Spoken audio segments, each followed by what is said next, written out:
So let's have a little talk about water. Hit the like, hit the subscribe. I hope you enjoy. So let's have a few words about water. One of the funny things that I noticed when I started looking at off-grid stuff was all of the water issues. I mean, water is the number one resource you need. You got to have it. You got to have it in good quantity and good quality. Some of the things I've seen on even some of the television shows that people will do to filter their water just blows my mind. But we'll get into that later. So basically, here at our cabin, we haul our water. We have a Forest Service fill station, if you will, that's about, I don't know, half an hour from here. So we bring barrels down, and we have carboys in the house that runs off a little 12-volt pump. So that's what we have now. And when we were looking at the property, one of the things we definitely wanted to have was a creek. Well, this creek, as cute as it is, it usually dries up about the 4th of July, comes back about Labor Day. This year it didn't come back till mid-October. So we had to haul water for, even washing our hands for hunting and stuff like that. One of the things we were going to do is we really looked at the shallow wells, and we'll probably drive one in. We do have some springs on the property, but they're not big enough to really develop. So it looks like a shallow well will probably be what we do. There's a couple of good spots. A couple of things to consider if you're going the off-grid route with your water. If you have a shallow well, most likely it's going to be under the influence of surface water. And what that means is you're more likely to have things in your water, like Giardia, Cryptosporidium, things like that, coliform bacteria. And that's something you really should remove because obviously those things will make you sick. The coliform won't, it'll just kind of give you the shits, but I've had Giardia. It'll work you over. So once you get your water, you have to make sure it's safe to drink. I mean, processed water is one thing, but your drinking water, you want it clean and clear. And there's some good filters that are out on the market that are designed for it. And one of the things that absolutely drives me nuts and all of the stuff I've seen, and like I said, I've seen some good off-grid water stuff and some really, really, really, really bad stuff.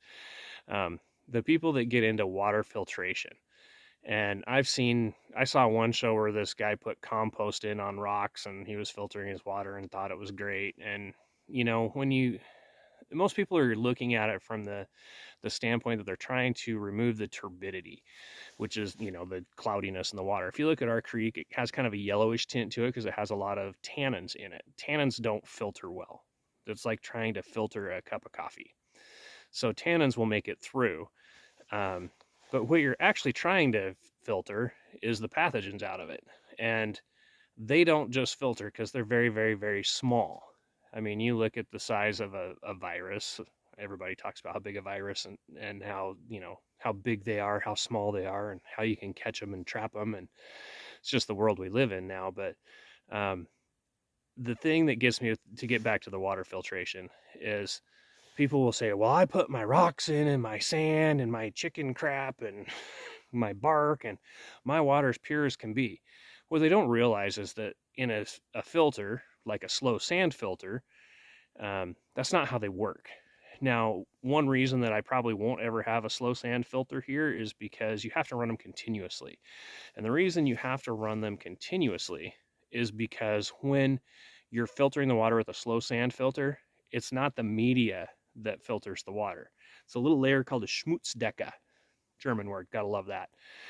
But the Schmutzdecke is a hypogeal biological mass that sits on top of the filter. So you have your coarse rock, your mid rock, your coarse sand. You can even throw a layer of activated charcoal in there, and then your fine sand. And then you have the Schmutzdecke on top. And that's actually what is purifying the water because of the biological action in it. It breaks down the other pathogens, the other bacteria, and things that you don't want. So to run one, you have to run it continuously. And basically, your filter is slowing it down so that it can get treated by that little layer of goo that's on top. I've actually seen some slow sand filters in action, and it's kind of interesting. It looks like, just like a little layer of snot almost on top of the rocks. But so yeah, when I see all the people out there that are trying to filter it through pine needles, I'm just like, oh my God, I can't imagine what their bathroom looks like. So, yeah, basically, the things that you have to consider when you come out here is how are you going to get your water? What are you going to do with it? How are you going to get to treat it? I mean, there's a lot of stuff, out there that's not going to hurt you, that'll just give someone who doesn't drink it a stomach ache. Where I live, there's still a few people that just run straight off of lake water. The neighbors here have a spring box and they don't treat it.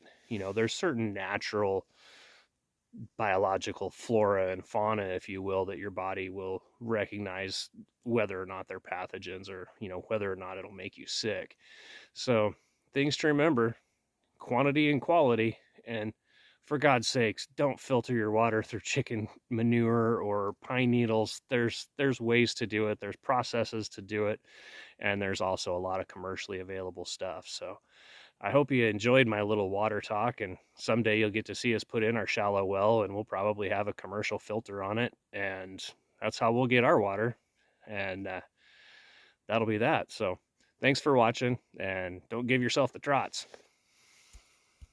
I'm not sure if you can tell this or not because my videography is not very good, but this is where one of the springs comes into the creek. This one only goes when it's really ripping. You can see the water coming from the top of the screen down and then coming from the left.